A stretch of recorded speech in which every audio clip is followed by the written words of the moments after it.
Hey, welcome to my channel. I am Dr. Shareece and I help Black men and women heal from trauma and toxic relationships. Today we are going to be talking about Aoki Lee Simmons and her boyfriend, Vittorio Assaf. Vittorio is 65 years old and Aoki is 21 years old, and she's saying that's her boyfriend. I think we can say yes, it's gross right off the bat. I follow Rebecca Lynn Pope, who recommends a 7-year age gap as the maximum, because after that you start getting into the daddy issues territory. And when we see that there's about a 40-year age gap between two people who are dating, you can look back in history of the prominent people who've had this large age gap, and it's always weird. It is weird. Your gut tells you it's weird. You don't need me, a psychologist, to tell you that it's weird and that there's something going on, because she's young enough to be his granddaughter and he's having sex with her. That's weird. That's weird. But as I do with all of my videos, I don't want you to hyper focus on how anyone else is living their life. I really want you to hone in on what you can do to improve your own life, because you may find that you have these generational traumas going on in your life. Maybe it's not to that level because you're not dating someone who's worth $500 million. But I do think there are some takeaways for you to improve your own life. I want to briefly mention some of Aoki Lee's history before I get into like what daddy issues are and how they're showing up here in this relationship that she has. So her father is Russell Simmons, and Russell Simmons has been living in Bali. He's cut off his family, right? Kimora and the kids financially, like that came out in the news. Kimora had moved on to date someone and marry someone who was also rich, but also a fraud. In a lot of ways, Russell Simmons was a predator because he met Kimora when she was a teenager, I want to say 15 or 17, and married her shortly after she turned 18 years old. In her adult life, she was somewhere on TikTok reflecting on being taken advantage of and being in situations that you don't really know. A lot of 18-year-olds feel like they know life and they know, what's better for them, and I'm not going to be taken advantage of because I know things. But there is no perspective like life experience. And when you reflect back on your life, when you meet people, when you go through challenges, you actually learn things about yourself.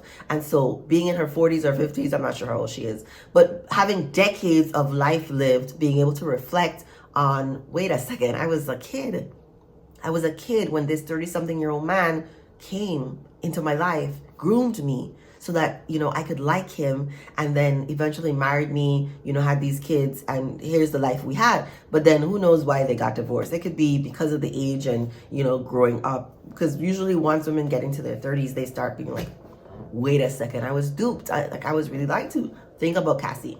So this is her father, who was a predator to her mother.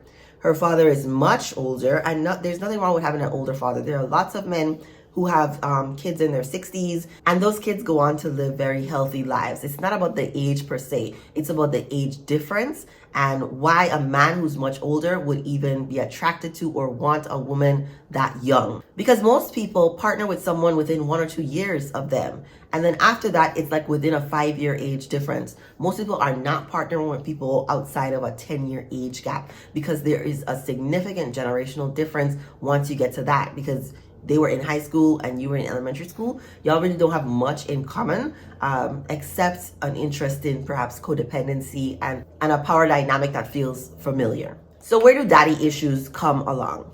I wonder, this is all I'm hypothesizing, I wonder if Russell Simmons being busy, because he was building an empire and really working hard to be rich and famous and support his family, I suppose.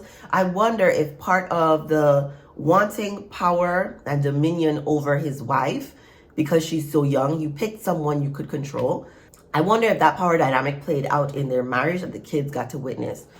When there is such a difference in the power dynamic within the household, it is very noticeable to the kids that the person with the power is someone that you want to get validation from and approval from, and you want them to view you as good.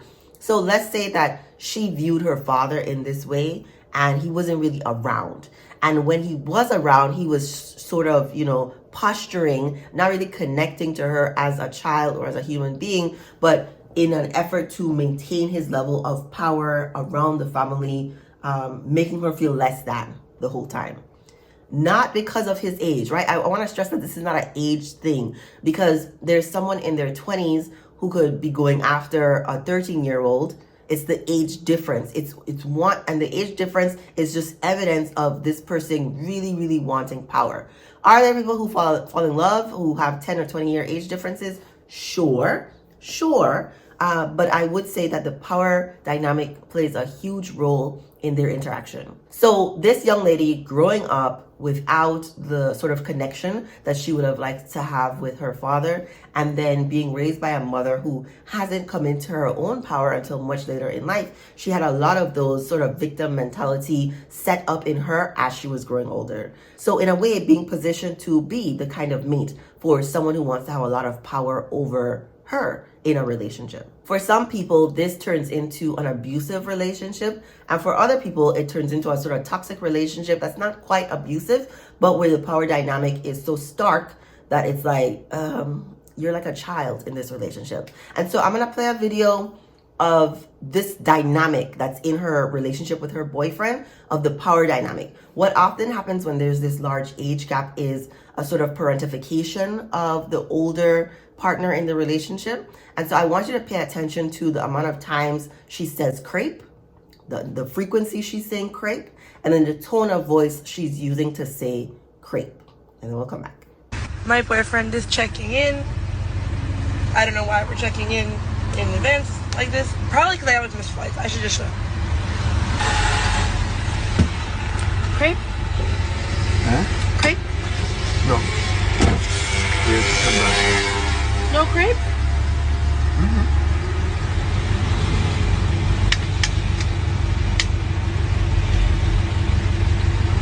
Crepe? Crepe, we go. Oh, I thought you were saying no. No, I can't check in because I don't have my green card. I'm making my final safeguards video. Oh. Would you like to share your favorite thing about the trip anonymously? You said me. Be with you. You want me to open the drink? It's okay. You don't know if you want to be my partner. Baby, you are on. Shush. Huh? Shush. I'm making this video. Baby, do you want to go to Kenya? Kenya? Someone has invited us to Kenya. But, you know, Kenya is kind What? of a bit dangerous. Shut up. Never mind. There's a war. Shush! When are we going to Japan? Actually... Japan is so much better. Baby, shush. Japan is much. I'm going to... Just shut up. I am, though, a big Bulgari person. I can tell you that. I am, though, a big Bulgari person. I got the message. Okay, I just want to make that very clear. Bulgari. Wee. Bye, Bulgari. Bye, Bulgari. Hopefully they have my necklace when I come back. Hopefully. And they don't sell it to somebody else.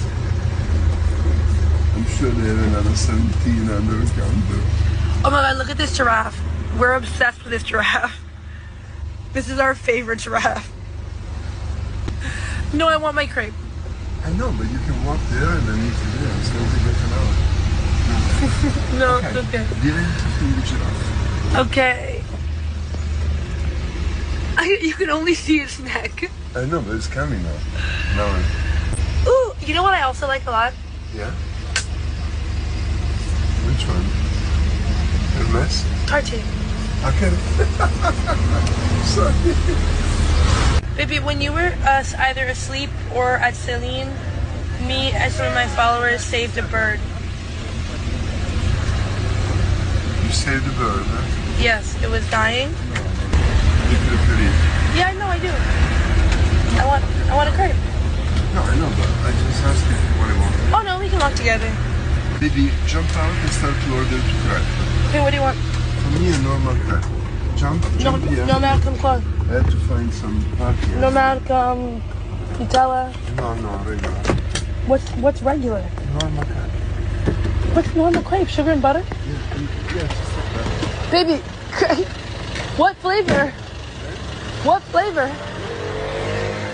I do think it's interesting that she did not put him on camera. I think all humans have the potential of being beautiful, but we do have beauty standards. And I would say for a white man, he probably doesn't fall into the European beauty standards. I'm just saying. I think it's silly to act like looks don't matter or have an influence. But did you notice how many times she said crepe?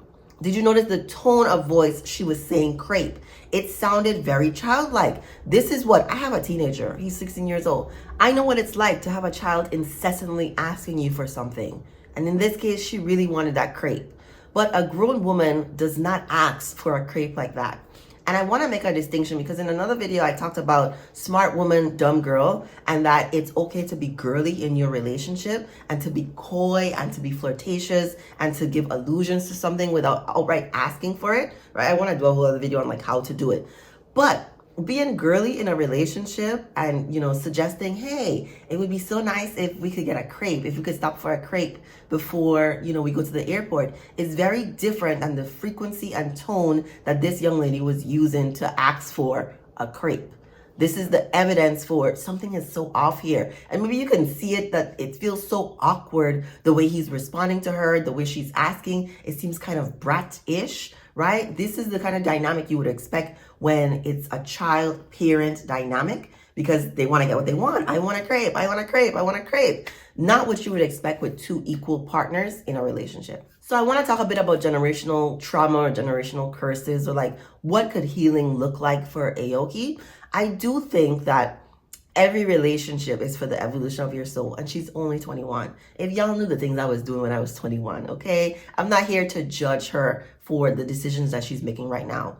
If she stays the same person she is, sure, this relationship will always be a good fit for her. But if she really focuses on increasing her sense of self, her self-esteem, her interest in life, and figuring out like, what do I really want? This relationship would not be attractive to her because there's lots of ways to be in relationship with someone without like needing to be babied. You don't need to be babied or coddled to feel good about yourself. But this might be exactly what she needs right now because it will help her learn and grow. She will have to deal with the feedback that she didn't ask for or maybe asked for. If you're making videos about your relationship and like we could hear his voice, even if we never knew like how old he was or who he was specifically, the dynamic sounded off. But she's going to have to deal with the reception that she's getting based on the choices that she's made. And I think one of the things that having so many eyeballs does is it gets you out of denial quicker. Not all the time because, listen, I don't follow the Shade Room, but most of the people who show up on the Shade Room are traumatized. They're in codependent relationships. They're in abusive relationships. They're addicted to something. A lot of those people stay the same way. Like you could think about Tyrese or a whole bunch of people who just stay sort of the same way, no matter how many eyeballs are on them.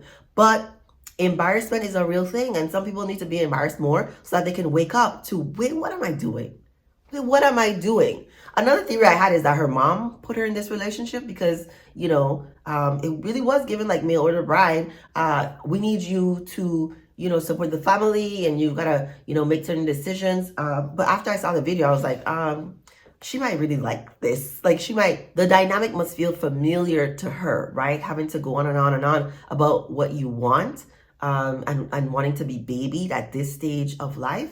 They're 21-year-olds who are much more confident and assertively communicating their needs than what Miss Aoki is doing. The healing part is probably going to take a long time. If you imagine that her mother maybe only viewed herself as someone who had been victimized in her 30s or 40s, like Aoki has a way to go in terms of healing. And it's not like she's the first person in her family to experience trauma. This has been an ongoing thing of women being taken advantage of. And so there's a lot of unlearning to do about what is a relationship supposed to look like? How am I supposed to feel about myself? How do I regulate my own emotions so that I'm not whiny or, lashing out in anger to other people?